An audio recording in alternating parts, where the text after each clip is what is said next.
nas nações. Engrandecido seja o Senhor aqui nessa igreja, aqui nessa casa. Pai, sobre essa noite nós profetizamos cura, libertação, restauração. Espírito Santo, ouve o nosso clamor. O nosso clamor é de um povo sedento. O nosso clamor é de um povo que precisa de Ti.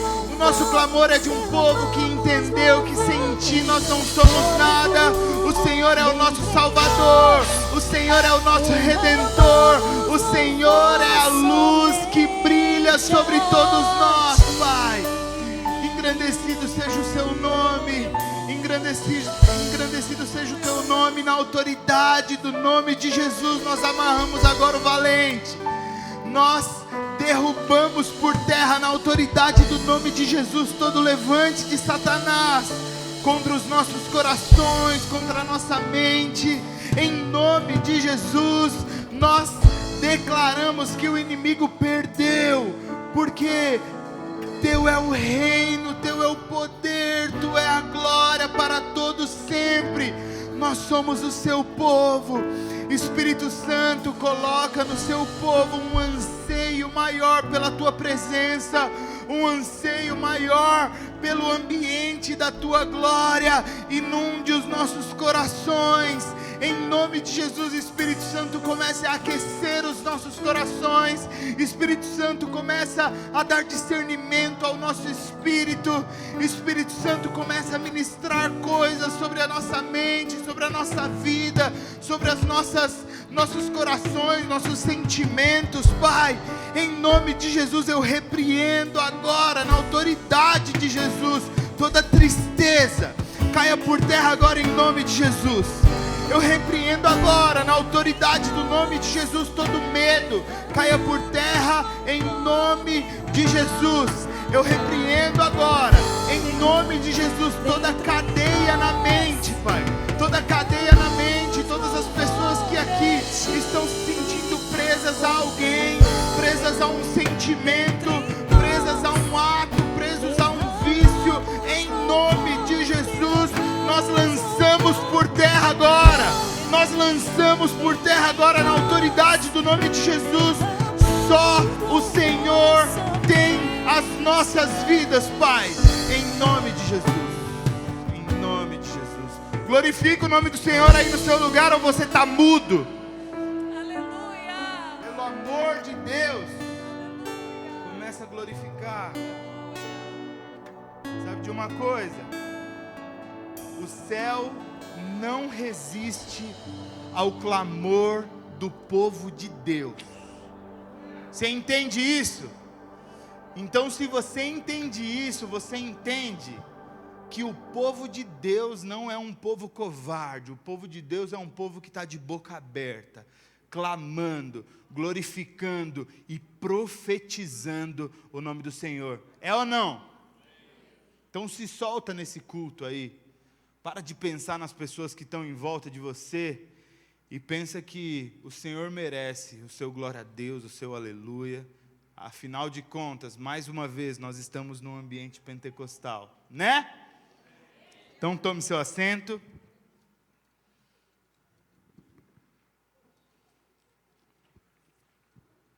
Eu desde de manhã estou com esse sentimento que o culto que o Espírito está esperando hoje não é um culto apenas bonito, não é um culto que tem músicas gostosas de ouvir, gostosas de cantar, que tem uma palavra que é uma palavra que toca as nossas almas.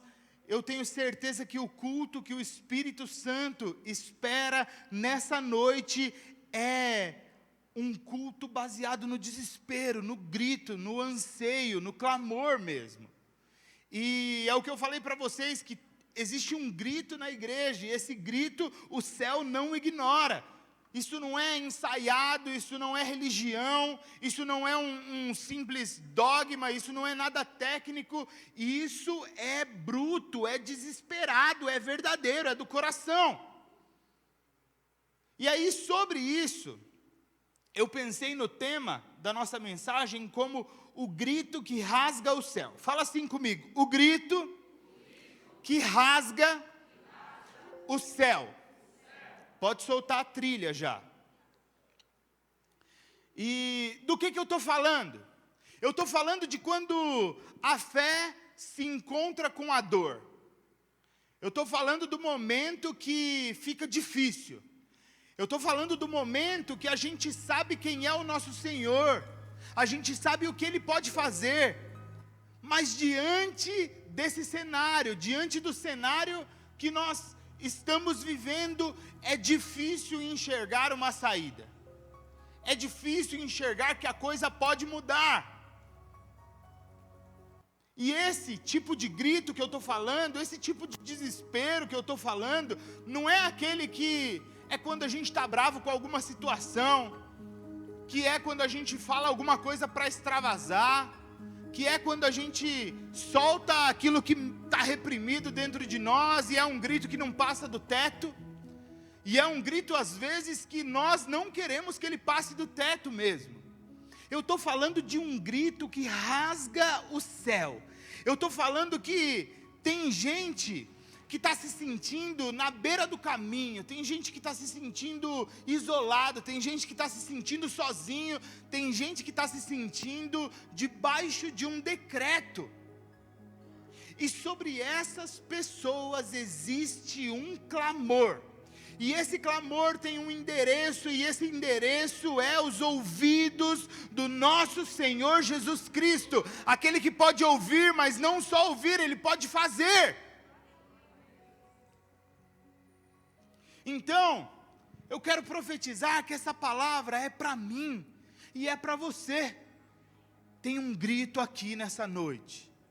Tem um clamor aqui nessa noite. Mas acima de qualquer coisa, existe um Deus de ouvidos atentos nessa noite também. E o texto que eu vou ler é o texto de Marcos 10, 46. A gente vai ler até o 52, que é a virada do capítulo. Esse texto é muito conhecido, o texto de Bartimeu. Eu estou lendo na NVT. Essa aqui é a palavra de Deus, e a palavra de Deus diz assim: então chegaram a Jericó. Quando Jesus e os seus discípulos saíam da cidade, uma grande multidão os seguiu, e um mendigo cego chamado Bartimeu, filho de Timeu, estava sentado à beira do caminho. Quando Bartimeu soube que Jesus de Nazaré estava perto, começou a gritar: Jesus, filho de Davi, tenha misericórdia de mim. Em algumas traduções, tem compaixão de mim. E muitos lhe diziam aos brados, aos gritos: cale-se. Ele, porém, gritava ainda mais alto: filho de Davi, tenha misericórdia de mim. E quando Jesus o ouviu, parou e disse: falem para ele vir até aqui. Então chamaram o cego. Anime-se, disseram, venha, ele está te chamando. E Bartimeu jogou a sua capa para o lado, levantou-se de um salto e foi até Jesus. E o que você quer que eu lhe faça? Perguntou Jesus. E o cego respondeu: Rabi, quero enxergar. Jesus lhe disse: vá, pois a sua fé o curou. No mesmo instante, o homem passou a ver e seguiu Jesus pelo caminho. Devia ser muito mais alto, devia ser muito mais bonito esse glória a Deus que saiu da sua boca, porque aqui a gente está vendo que Jesus Cristo passando não desperdiça o nosso desespero, não desperdiça o nosso clamor. Aquele cara era segregado, aquele cara era isolado da sociedade, aquele cara era tido como um maldito. E o que acontece quando um maldito está à beira do caminho, mas o mestre está passando pelo caminho? Acontece exatamente isso aqui, mudança de rota, mudança de vida, e é isso que eu quero trazer como esperança para você nessa noite. Ei, deixa eu te falar uma coisa, Jesus Cristo continua passando pelo caminho, os ouvidos de Jesus Cristo continuam abertos, as mãos dele continuam estendidas, e ele está disposto a fazer o que ninguém pode fazer por você. mas dentro de nós tem um clamor. Bartimeu não era só um cego, ele vivia embaixo de uma sentença, a sentença da maldição, a sentença do pecado, a sentença de ser marginalizado, a sentença de ser excluído. Ele estava lá, à margem, na margem da estrada, na margem da sociedade, nas margens da religião, nas margens da promessa, nas margens de qualquer coisa. Ele não estava no centro, ele não estava no lugar de evidência, ele não estava no lugar que era mais comum acontecer os milagres. Ele era invisível para a sociedade. E é engraçado porque ele carregava um nome que significa honra, mas ele vivia uma história de desonra absurda. Bartimeu, filho de Timeu. Timeu significa honrado. E eu falei há algumas semanas aqui atrás que existe um registro, que não é um registro bíblico, mas existe um registro que na mesma época, contemporâneo a ele, existia um Timeu, e esse Timeu foi pego conspirando contra o império. E aí uma das sentenças, punições mais comuns, era matar a família dele e pegar no filho, no principal, no filho, fazer o filho assistir à morte do pai, e depois que assistisse à morte do pai, arrancavam os olhos do filho. Para a última imagem que o filho tenha tido, seja a morte do pai. E aí o filho é condenado para sempre a viver a cegueira, a viver as margens, a viver a humilhação social. E o filho é tido como um exemplo de algo que não deve seguir. Então eu não estou falando que era, mas eu estou falando que provavelmente pode ter sido essa a situação de Bartimeu. É muita coincidência. Mas enfim, o nome Timeu significava honrado. E aquele cara, Bartimeu, filho do honrado, filho da honra, ele vivia essa condição maldita. Ele tinha no nome dele uma grande promessa, mas ele vivia morto. E é engraçado porque eles estavam em Jericó, e Jericó era uma cidade de muito luxo, mas de muita pobreza também.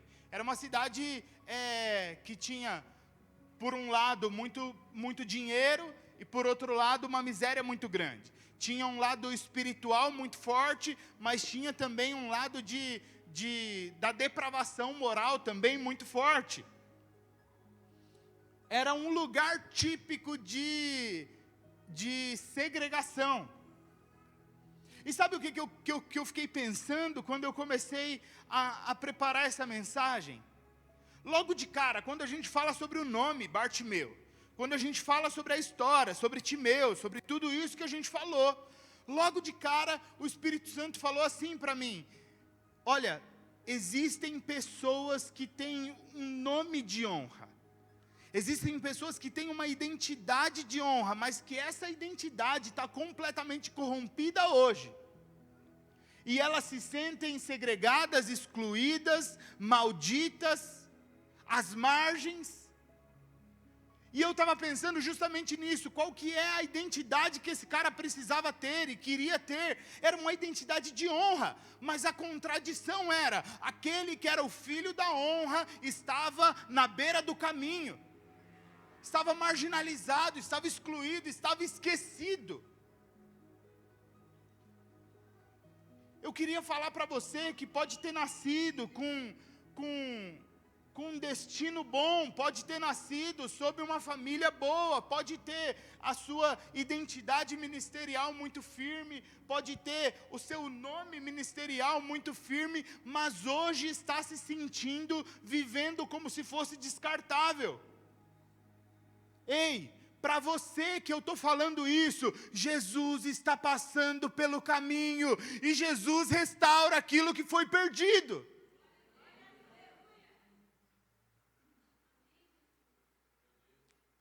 O ambiente perfeito para o ambiente de mudança, para restauração, para transformação, é o ambiente que nós estamos hoje.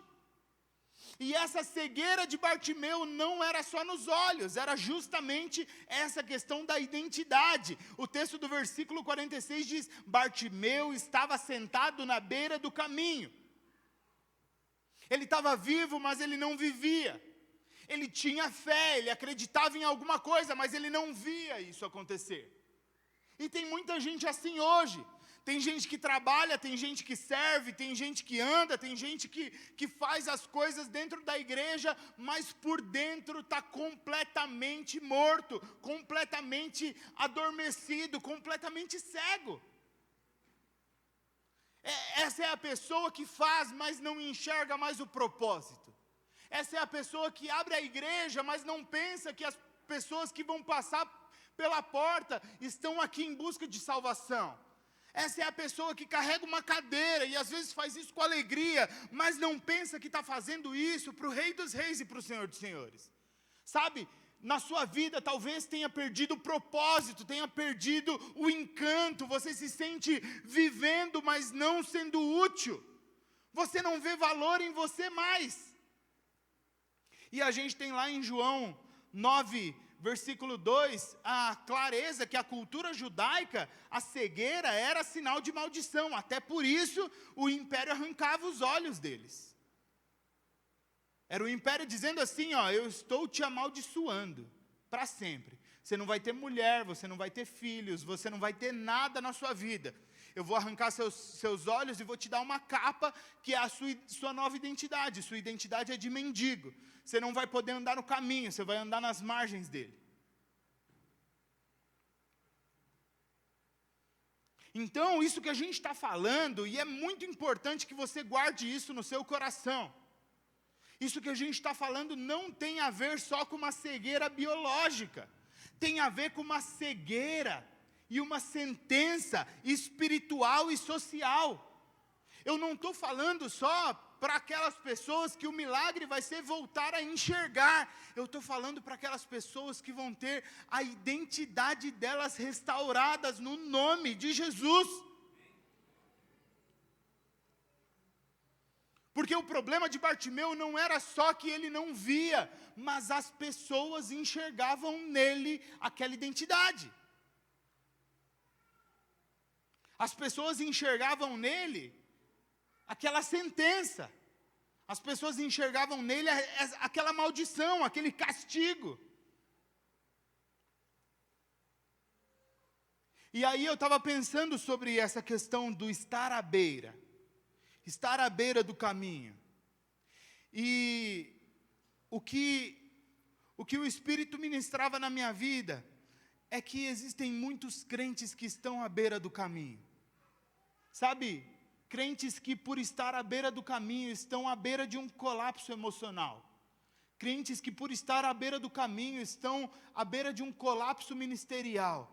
Crentes que estão à beira do caminho estão à beira de divórcio, à beira de falência, à beira de perder a fé, à beira da frieza completa de coração. Pode continuar a trilha, viu? E é muito engraçado pensar nisso. Pensar que a igreja é o hospital. A igreja é o lugar da resposta. A igreja é o lugar da cura. A igreja é o lugar que a gente encontra propósito nas nossas vidas. E como que na igreja existem pessoas que estão à beira da loucura. E elas só estão assim porque em algum momento a identidade delas de filho de Deus, o propósito da vida delas de ir por todo mundo e pregar o evangelho, o propósito de ser um filho de Deus foi corrompido em algum momento, alguma coisa aconteceu. Eu não sei se foi o império que tirou a sua vista. Eu não sei se foi o ministério, se foi a religiosidade. se foi o ativismo religioso, eu não sei o que pode ter tirado a sua vista e o que pode ter te condenado a andar à beira do caminho, mas o que eu sei é que o filho de Davi está passando pelo caminho e ele não se esqueceu de você. Eu sei que aquele que pode curar todas as coisas está no caminho e ele não se esqueceu de você. Ele ouve o seu clamor, ele se inclina até você, ele ouve você chamar e ele é o seu pai. Pode uma mãe esquecer do seu filho, mas ei, eu não me esquecerei de vocês. Ei, vocês não estão sozinhos. Ei, o que vocês fazem é para mim e não para os homens. Não tem melhor senso de responsabilidade, de propósito, que entender que tudo que você está fazendo para aquele que te gerou, para aquele que te escolheu, para aquele que te chama pelo nome antes de você estar no ventre da sua mãe. Essa noite, as margens vão virar o centro, o culto, a exaltação, o altar do milagre na sua vida. Então a gente entende que aquele desespero não era só um fator biológico. Aquele desespero afetava todas as áreas da vida daquele cara. Como pode afetar áreas da sua vida também. E aí a gente vai para o segundo ponto, que é assim: o grito que expõe a fé e afronta o sistema. E aí no versículo 47 diz: e começou a clamar: Jesus, filho de Davi, tem misericórdia de mim. Isso aqui é muito lindo. Deixa eu tomar uma água, dá um glória a Deus aí. A gente ainda não fez o momento da selfie, mas a gente vai fazer. Então fica preparado aí, que vai ter selfie hoje, e você é obrigado a postar nas suas redes sociais, senão a gente vai mandar tomar o celular de vocês na saída aqui. A gente conhece o pessoal ali da galera do...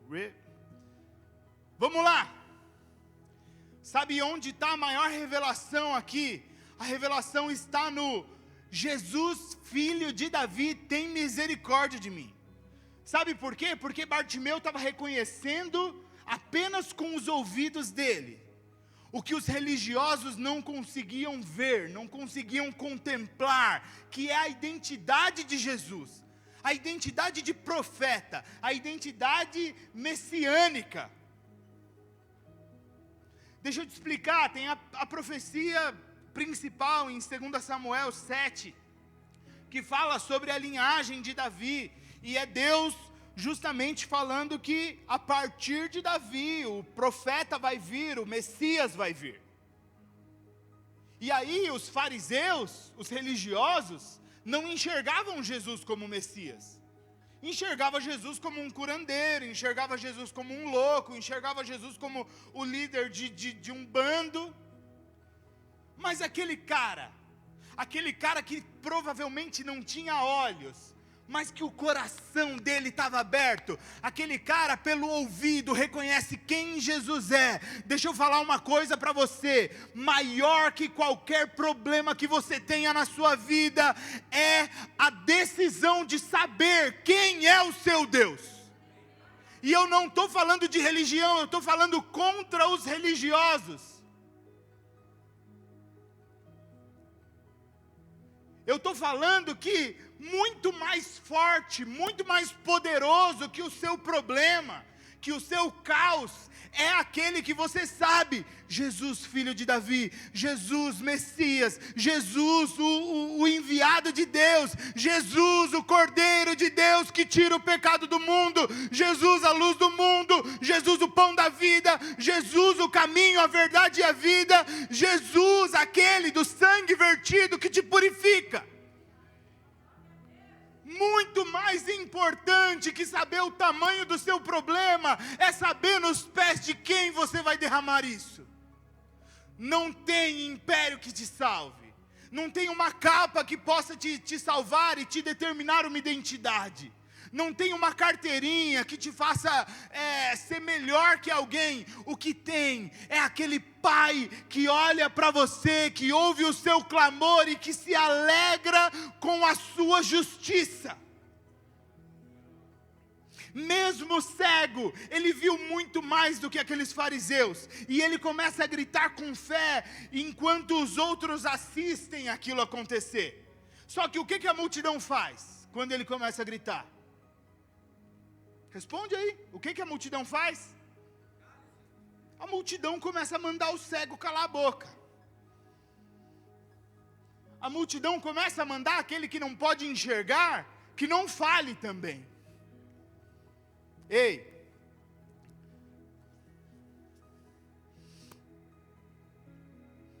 presta atenção no seguinte: existe uma multidão interessada em te calar, existe uma multidão interessada em calar o seu clamor, existe uma multidão, e às vezes essa multidão não é uma multidão literalmente, mas é um pensamento, uma limitância que você tem, que está tentando te calar sua voz, cessar o seu clamor, que quando sobe aquele desejo desesperado por Deus, existe algo dentro do seu coração que fala, melhor não. Mas eu quero te falar que existe muito valor no seu grito, existe muito valor no seu clamor, e um milagre não se pede com educação, um milagre se clama com desespero. Sabe, a religião pode estar te mandando se calar, mas a fé está te mandando gritar, e quanto mais eles estiverem mandando você se calar, mais alto você grita. Esse grito aqui, esse grito de Bartimeu, é o grito de quem não aceita mais só sobreviver, é o grito de quem não aceita mais estar às margens, é o grito daquele que quer romper com o silêncio, que cansou de sofrer calado, e é esse grito, é o grito desesperado, é a oferta das únicas moedas que se tinha, é a oferta do perfume valioso. Esse grito era tudo que ele tinha.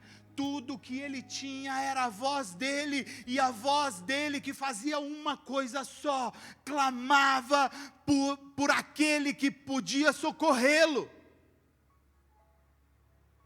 Existe valor no seu clamor, existe valor no seu desespero, existe valor no seu caos.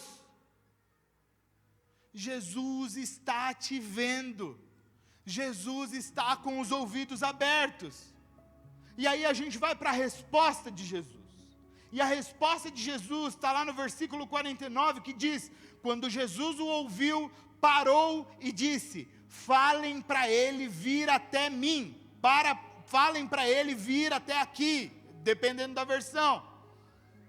Sabe de uma coisa, quando a nossa fé começa a gritar, quando a gente não aguenta mais, Jesus para. Jesus não continua, Jesus não ignora, ele para, ele se posiciona. E é engraçado porque aqui é um verbo grego usado que é o istemi, que significa erguer-se, firmar-se. Significa o seguinte, não é que Jesus simplesmente parou no caminho, Jesus se posicionou diante daquela situação. Jesus se impôs diante daquela situação. E aí, gente, aí tem uma ironia muito grande, que é que Jesus vai e fala assim, e aí, manda chamar. Quem é que está me chamando? Fala para vir até aqui, fala para vir até aqui. E aquela mesma multidão, que estava mandando Bartimeu se calar, que estava mandando ele calar a boca, que estava tentando silenciar a voz do coração dele, agora tem que chamar ele, agora tem que chamar ele pelo nome, agora tem que guiar ele até Jesus. Sabe de uma coisa, Deus vai usar quem te rejeitou para abrir o caminho para o seu milagre. A mesma boca que pode ter te excluído, vai ter que anunciar a sua cura. Você está pegando isso que eu estou te falando? A mesma voz que quis calar Bartimeu era a voz que agora estava falando: ei, Jesus está te chamando, cegueta, levanta.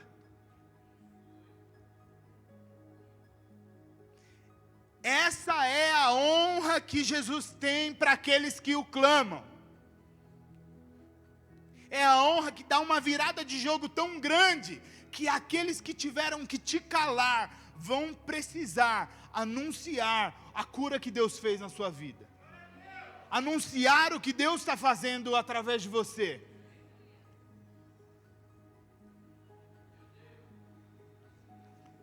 Eu quero te contar que Jesus ouve e colhe as lágrimas quando ninguém está vendo. E a gente tem muitos textos que apoiam isso. Um que eu gosto muito é de Salmo 56, que fala: ele recolhe todas as suas lágrimas num odre. Isso aqui é Davi falando. E aí a gente tem um complemento disso, que a gente tem alguns versículos que fala sobre derramar as lágrimas diante de Deus, e ele recolhe as nossas lágrimas. Mas aí o texto de Apocalipse, se eu não me engano, é 21, fala assim: ele enxugará do seu rosto toda lágrima. Ei, presta atenção no que eu vou te falar. O seu Deus não é só o Deus que recolhe as suas lágrimas, que acolhe as suas aflições, é aquele que te faz parar de chorar. É aquele que seca as lágrimas dos seus olhos, é aquele que é o seu consolo, é aquele que é o seu amigo, é aquele que te atende na sua aflição. E Davi aqui, mestre em falar sobre isso. Davi fala: o Senhor me enxergou no meu desespero. Davi fala: eu tentei me esconder do Senhor. Eu dormi na sepultura, eu fui no fundo do mar, eu fui na montanha, e mesmo em todos os lugares a sua mão estava lá para me sustentar. Deus quer recolher as suas lágrimas, enxugá-las do seu rosto e te dar uma nova história. Glória a Deus, bata palmas.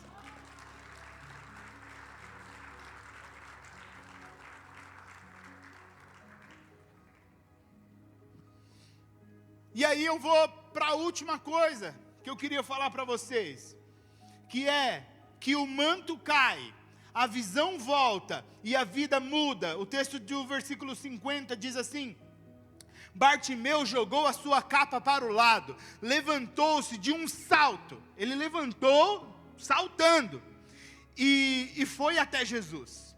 E aí aqui é uma coisa que eu já mencionei, porque a capa era a sentença. A capa era o que o império dava para as pessoas que eram tidas como mendigas. Então a capa era a licença que você tinha para viver na rua, a licença que você tinha para pedir esmola. A capa era a carteirinha de identidade do cego, do mendigo. E o que eu acho incrível, que talvez seja o ponto principal do que a gente está falando aqui. A capa era a identidade dele de maldito. A capa era a identidade dele de limitado, de excluído, de segregado, de maldito. E o texto é claro em falar que quando Jesus fala: quem é esse que está me chamando? Manda eu chamar ele lá. Ele salta, joga a capa para o lado e corre até Jesus. Presta atenção no seguinte: antes de viver o milagre, ele larga a mão da identidade dele de maldito. Você pegou ou não? Antes de viver o milagre, antes de Jesus ter o diálogo com ele, o que você quer que eu te faça? Antes de tudo isso, ele largou a capa dele. Ei, o que é que está te limitando? Qual que é a sentença que o mundo está colocando sobre você? Qual que é a sua identidade de pecador, a sua identidade de excluído, a sua identidade de segregado? O que é que te faz ficar à beira do caminho? Deixa eu te falar uma coisa. Solte isso e corra na direção de Jesus, porque Ele está te chamando. Você não precisa mais disso. Solta isso. Solta isso. Se é pecado de estimação, solta isso. Se é arrogância, solta isso. Se é ganância, solta isso. Você não precisa ser conhecido mais por esses nomes.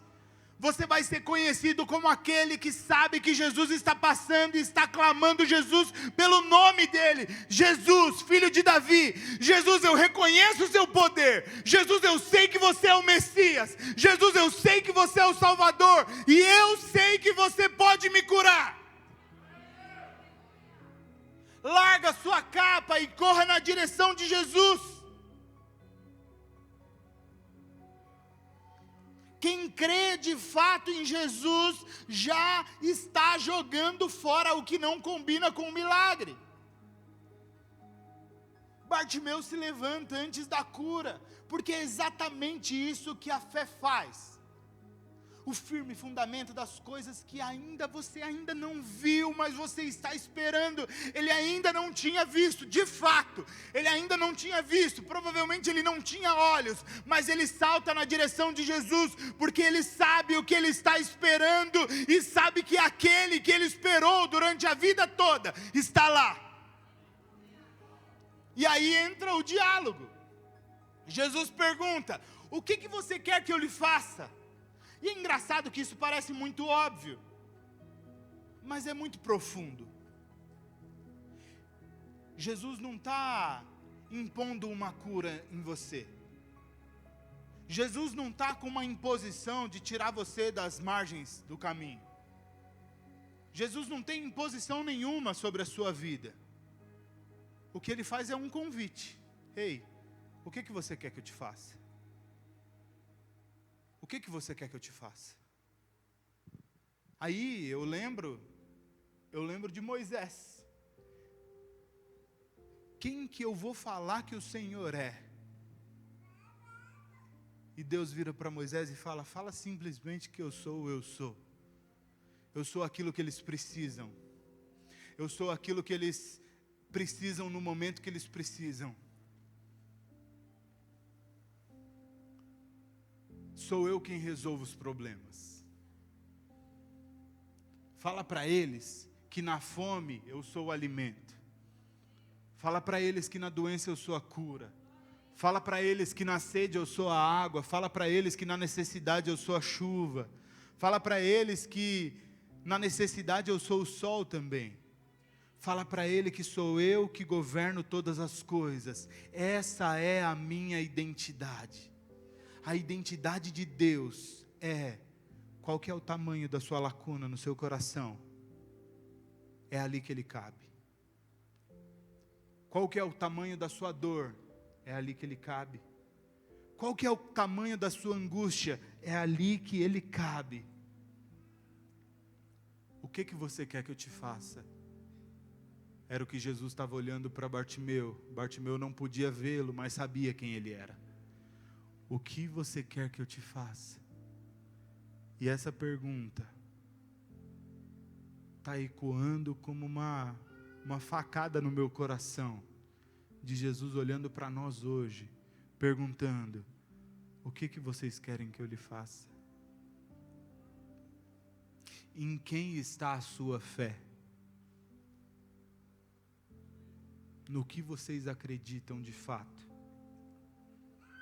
E a resposta de Bartimeu é de bate-pronto: Senhor, que eu veja, que eu possa ver. E sem ritual nenhum, sem impor as mãos, sem fazer o lodo da terra nesse momento, sem nada disso, Jesus fala: vai, que a sua fé te salvou.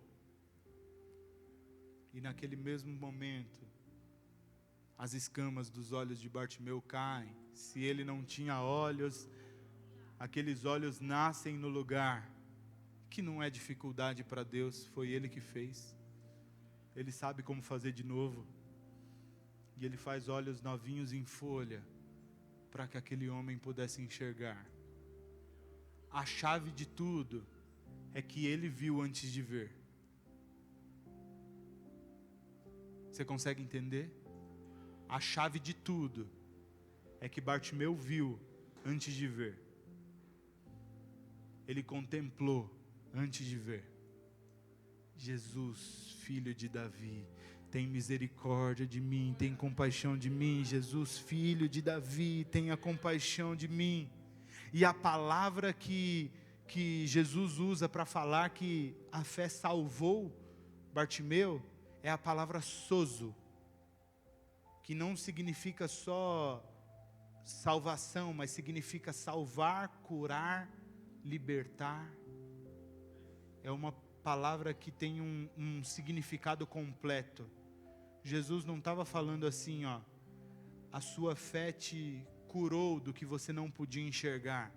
Ele estava falando, a partir de agora você é salvo. A partir de agora você é liberto. A partir de agora as amarras não estão mais com você, a sua capa não está mais com você, nada que você não precisa mais está com você, você pode me seguir. A partir de hoje você pode me seguir. Sozo. Salvar, curar, libertar na sua plenitude.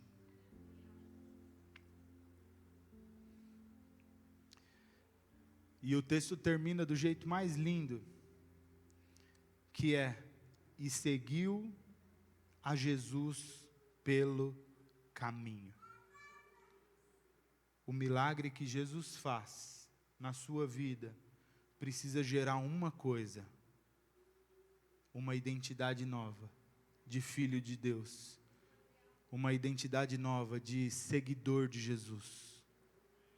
E nessa noite ele está passando pelo caminho. A chave de todas as coisas é ver antes que você possa enxergar. Se coloque em pé. A banda pode vir para cá.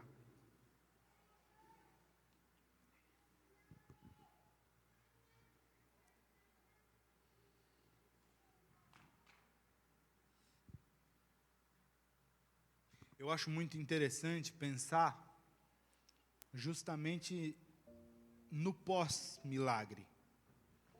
Sabe? Aquela coisa do paralítico do tanque de Betesda correndo com a maca nas costas. Será que ele correu até onde? Será que ele correu por quanto tempo? E Bartimeu? Será que ele seguiu Jesus até quando? Será que ele não parou mais, que ele ficou só andando? Como é que foi? E o Gadareno, maldito, endemoniado, largado no cemitério. E quando ele foi liberto, ele foi entrar no barco com Jesus. O Senhor me salvou, eu não tenho para onde ir. Eu não tenho mais o que fazer. A única resposta possível é te seguir. Onde o Senhor for, eu vou também. E Jesus fala, não, você tem uma família, você tem uma cidade, você tem uma nação que te espera para você anunciar o que foi feito em você. Sabe de uma coisa? Essa é a característica do salvo. A característica do salvo é que ele se movimenta de acordo com os movimentos de Jesus. Eu acho que você não entendeu. A característica do salvo, e eu estou falando isso com todo temor, como pastor de vocês, a característica de quem foi salvo de verdade, é que ele se movimenta onde Jesus está. Isso é muito mais do que estar nos cultos, estar nas células, se preparar, cultuar, orar, evangelizar. Isso é muito mais que isso. Isso é estar onde Jesus está. Estar na luta que Jesus mandou você lutar. Estar no centro da vontade de Deus. Eu acho que a coisa mais linda daqui é que o milagre não é o ponto final. E tem muita gente que pode estar pensando assim, não, eu preciso só daquilo. E deixa eu te falar uma coisa, eu já orei muito para milagres que era só aquilo. Eu já orei, eu cansei na minha célula, eu não quero mais orar por desempregado. Porque a gente ora por desempregado, ele recebe uma proposta incrível do trabalho e nunca mais vai na célula. Aí o que eu faço? Eu oro para Deus tirar o endemoniado do trabalho? Para ele voltar para a célula? Não posso fazer isso. Sabe por quê? Porque tem muita gente encarando o milagre, o clamor, aquilo que está pedindo como o fim da linha. Mas não é o fim da linha, é o começo dela. O milagre que Jesus tem sobre a sua vida hoje, nessa noite, é o começo de uma nova história. É o começo de uma linha nova. É o começo de uma vida nova. E essa vida implica em estar onde Jesus está. Se movimentar na direção de Jesus e não parar de fazer isso mais. Não se desviar nem para a direita nem para a esquerda, porque o seu mestre, aquele que te curou, aquele que te tocou, aquele que te salvou, ele está numa direção. Eu queria que vocês fechassem os olhos agora. Fecha os olhos, todo mundo. Deixa só o pessoal que está de serviço, que está na intercessão.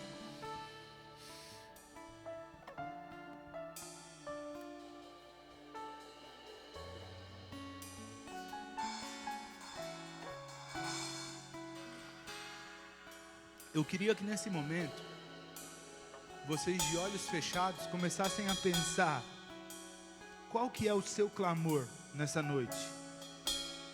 Qual que é a sua necessidade? O que é que está latente no seu coração? Qual que é a dificuldade que você está tendo? Qual que é o seu clamor? Vamos, de fato, sincero, por que é que você está aqui? Começa a pensar nisso.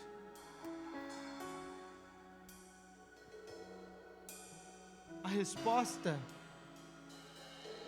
para esse clamor é que hoje Jesus está passando por aqui e Ele não vai ignorar o seu clamor e os seus gritos sinceros. Continua de olhos fechados, porque eu quero que você pense que Jesus não está rejeitando as capas que foram jogadas para o lado. Jesus não está resistindo àquela fé que não desiste por nada. Sabe de uma coisa, se você está cego, se você está às margens, se você está cansado, se você está machucado, se você está oprimido, hoje é o dia de se levantar. Porque o seu clamor tem um endereço. O seu grito tem um endereço. E diante do seu grito, a resposta dele é: mande chamá-lo. Mande chamá-lo, porque eu estou aqui. E essa resposta de Jesus é para você. Esse chamado de Jesus é para você. É atendendo o seu clamor. Por isso eu queria que nesse momento você saísse do seu lugar e viesse aqui para frente. A gente vai começar os nossos momentos de oração aqui. Jesus está passando pelo caminho. Você decide onde você